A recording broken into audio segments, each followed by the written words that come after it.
Nisa ada pemirsa ya, jadi untuk sehat gak mesti mahal makanannya Nisa. Bener banget, aduh tadi tuh ada pisang, bayam, terus apa lagi Nis? ada kacang, tapi kacang nggak semuanya murah sih dok. Kalau sukanya kacang mete ya mahal juga ya. Dan ada telur Nisa. Oh, ngomong-ngomongin soal telur nih dok, dokter udah makan siang belum ya? Belum sih. Belum. Kalau Nisa? Belum juga, tadi tuh aku rencananya pengen makan telur. Nah ini dia, telur dadar, terus dipakein nasi hangat, pakai sambal. Ya. Ini enak banget dok. Tapi ya kenapa dok Nisa suka dadar? Nah kalau telur dadar ini dok, ini kan bisa dicampur dengan sambal waktu pengolahannya ya. Terus dia juga dikasih garam, jadi rasanya itu lebih gurih, terus juga menambah energi karena kan sehat banget. Betul. Kan. Kalau dokter suka? Kalau saya sukanya telur mata sapi. Nah kalau pemirsa sukanya apa nih? Telur dadar atau mata sapi? Nah ngomong-ngomong, kalau saya kenapa suka mata sapi? Karena putihnya ini saya suka. Jadi saya suka potong putihnya untuk asupan protein. Aduh dok, tapi jangan gitu dong dok, karena kan kuningnya itu juga banyak banget manfaatnya kan, baik untuk kesehatan, bisa menambah energi juga. Kenapa dok? Ada nggak sih kira-kira olahan lain yang ini kan dimasak pakai minyak nih?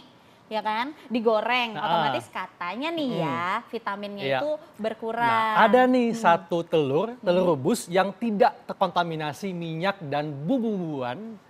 Dan konon katanya khasiatnya lebih banyak Nisa. Oh ya? Apa itu dok? Telur rebus kan, nah kita lihat dulu tayangannya berikut ini.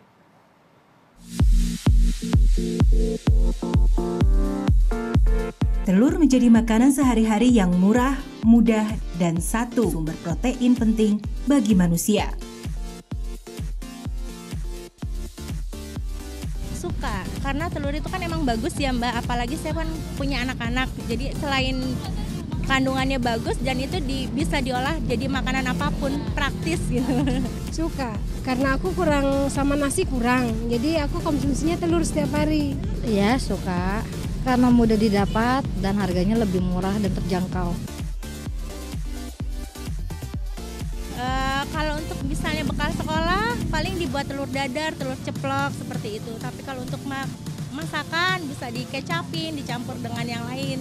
Aku direbus Bu, direbus terus kalau aku udah makan ada sisa aku taruh kulkas. Setelah itu kalau aku mau makan ya aku dinginin seperti biasa aja, nggak diangetin. Biasanya anak-anak sih suka didadar, diceplok, dan buat dicabein telurnya. Manfaatnya sih banyak sekali ya, apalagi untuk pertumbuhan anak-anak, untuk daya tahan tubuh, apalagi orang hamil, mengkonsumsi telur kan juga bagus buat kesehatan bayinya. Kalau manfaatnya gizinya bagus, terus dia penahan lapar kalau buat aku ya, aku taunya itu aja. Dia bagus sih untuk daya tahan tubuh dan omega 3-nya lebih banyak sih bagus. Biasanya sih kalau ini katanya bisulan ya Mbak ya gitu, maksudnya kalau terlalu berlebihan karena kan proteinnya terlalu tinggi, kebanyakan makan telur juga nggak bagus, jadi kalau bisa ya diselang-seling gitu. Kalau aku dampaknya kurang tahu, tapi selama ini yang aku konsumsi, yang aku rasain ya aku belum pernah ada keluhan sakit. Cuma kalau menurut orang kan katanya bisulan ya, alhamdulillah sih, alam saya belum ngerasain. Iya, kalau untuk sering makan telur, kolesterol Bu. Mengolah telur pun sederhana, cukup digoreng seperti diceplok dan didadar atau direbus. Telur rebus dikenal lebih sehat bagi tubuh karena tidak menggunakan minyak goreng yang mengandung lemak jenuh. Telur rebus biasa menjadi santapan orang yang sedang berdiet. Tingkat kematangan telur rebus bisa bermacam-macam.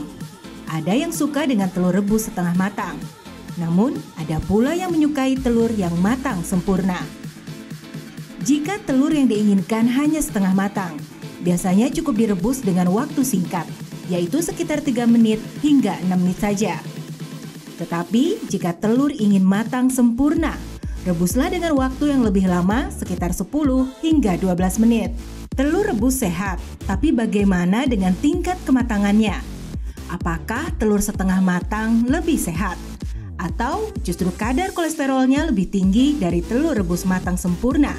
Ada baiknya kita simak ulasannya bersama dokter di Ayo Hidup Sehat hari ini.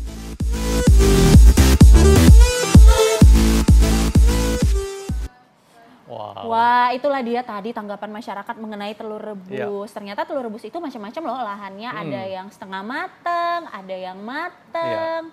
Tapi katanya nih dok ya, konsumsi telur rebus secara rutin dapat mengurangi resiko penyakit kanker. Kira-kira bener nggak ya, fakta atau mitos nih? Nah untuk itu langsung saja kita tanya ke Dokter Samuel Utoro, spesialis gizi klinik. Selamat Dok, apa siang. kabar? Narasumber kita hari ini. Iya. Nah dok, saya mau tanya dong dok, ini banyak nih tanggapan masyarakat. Katanya mengkonsumsi telur rebus secara rutin dapat mencegah terjadinya penyakit kanker. Fakta atau mitos?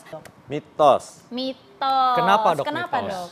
Mitos karena mengkonsumsi telur rebus yang banyak itu, kita tahu penyebab kanker itu, kanker, Banyak, itu Dok, salah satunya adalah radikal bebas. Iya. Yang bisa ditanggulangi dengan bahan makanan adalah si radikal bebas ini. Tapi kita menanggulanginya dengan apa? Dengan yang namanya antioksidan. Ya. Sementara di telur itu tidak ada antioksidan.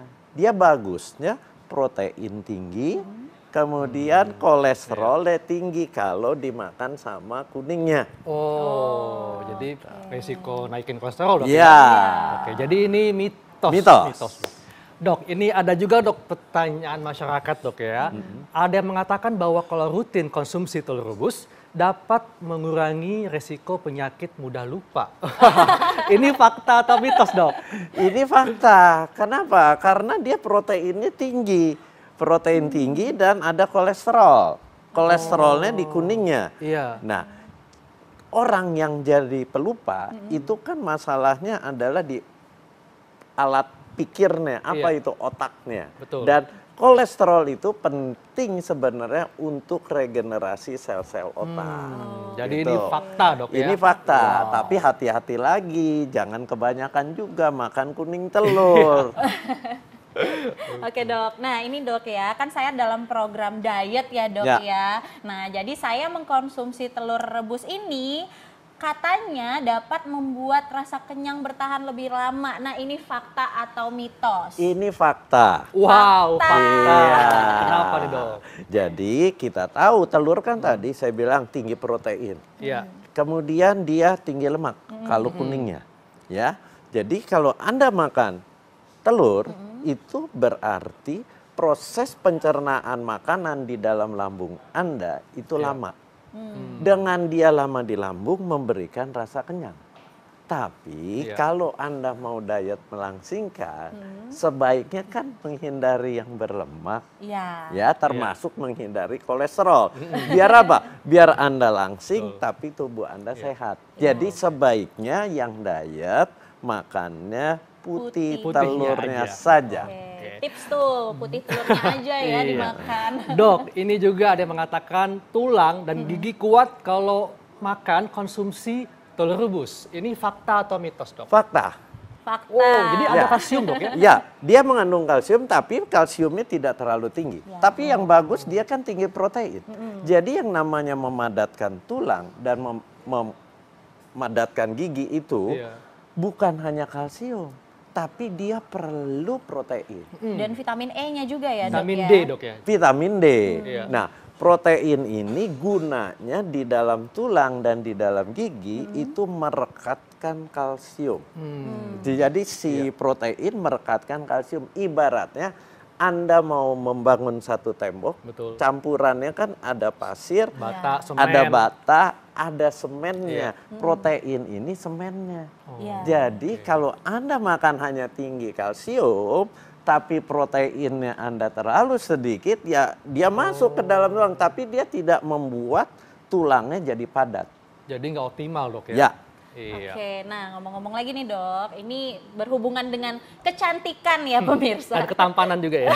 Oke, nah katanya nih banyak masyarakat yang beranggapan konsumsi telur rebus secara rutin dapat membuat kulit menjadi mudah keriput, dapat mencegah kulit menjadi mudah keriput. Ini fakta atau mitos? Ini fakta. Kenapa? Karena di bawah kulit itu ada yang namanya kolagen. Iya. Kolagen itu untuk memberikan kesan kulitnya tetap Kayak awet yang muda. penopang, Dok, ya? Ya, jadi kulitnya tidak ada kerutan-kerutan. Kenceng, Padahal untuk membentuk kolagen di dalam tubuh seseorang butuh protein. Jadi kalau Anda makan telur rebus, Anda putih telur kan tinggi protein. Itu untuk membentuk kolagen. Jadi ini fakta, Dok, ya? Fakta. Nah, Dok, ini bagaimana dengan mata, Dok? Karena ada anggapan kalau konsumsi telur rebus bisa melindungi mata dari katarak. Ini fakta atau mitos, Dok? Jadi sebenarnya ini fakta. Oh, fakta. Faktanya bukan hanya katarak, tapi kesehatan mata. Kenapa? Karena di dalam kuning telur terkandung yang namanya zat lutein. Lutein itu punya efek menjaga kesehatan mata kita. Lutein dan zeaxanthin, Dok, ya? Iya, tapi itu di kuningnya kembali lagi. Jangan terlalu banyak. Terutama buat orang-orang yang kolesterolnya di perbatasan. Perbatasan itu berapa? 200 sampai 225 kolesterol total. Hati-hati. Anda hanya boleh makan kolesterol sehari buat yang kolesterol perbatasan 200 mg. Padahal di satu butir kuning telur kolesterolnya 200 sampai 225. Satu butir, Dok. Satu butir. Jadi sudah mencukupi kebutuhan kolesterol sehari, Dok? Sehari. Padahal Anda makan ayam, Anda makan ikan, Anda makan apa gorengan lagi, juga. itu ada kolesterol.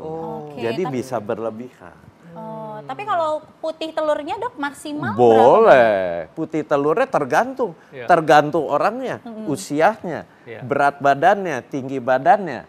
Karena kebutuhan protein seseorang itu hitungannya yang buat orang sehat ya, 0,8 sampai 1 gram per kilogram berat badan. Jadi Anda makan putih telur, kita harus hitung-hitung juga. Jangan makan putih telur sampai 40, 20 itu berlebihan. Iya, dikira dengan manfaat 1001 manfaatnya ini terus kita mengkonsumsi secara berlebihan, tetap tidak boleh ya, Dok. Tapi, Dok, ini juga banyak, Dok, orang tua yang suka memberikan kuning telur ke anak-anaknya. Ini katanya supaya lebih kuat, lebih enak nafsu makannya, lebih segar. Ini aman nggak, Dok? Jadi gini, kuning telur itu kan tadi saya bilang, dia tinggi lemak, tinggi kolesterol. Di telur itu lemaknya adanya di kuningnya. Lemak itu sebagai salah satu sumber energi. Energi, jadi kalau Anda makan yang berlemak, itu cadangan energinya ada. Energi pertama kali dibentuk dari gula. Gula di tubuh, begitu kadar gula mulai menurun, dia ngambil lagi dari lemak. Nah, kuning telur ini kan tadi saya bilang tinggi lemak. Ya, jadi untuk anak-anak bagaimana makan kuning telur? Boleh. Tapi ya tetap jangan kebanyakan, maksimal sehari 2 butir. Oh, sehari 2 butir? Iya.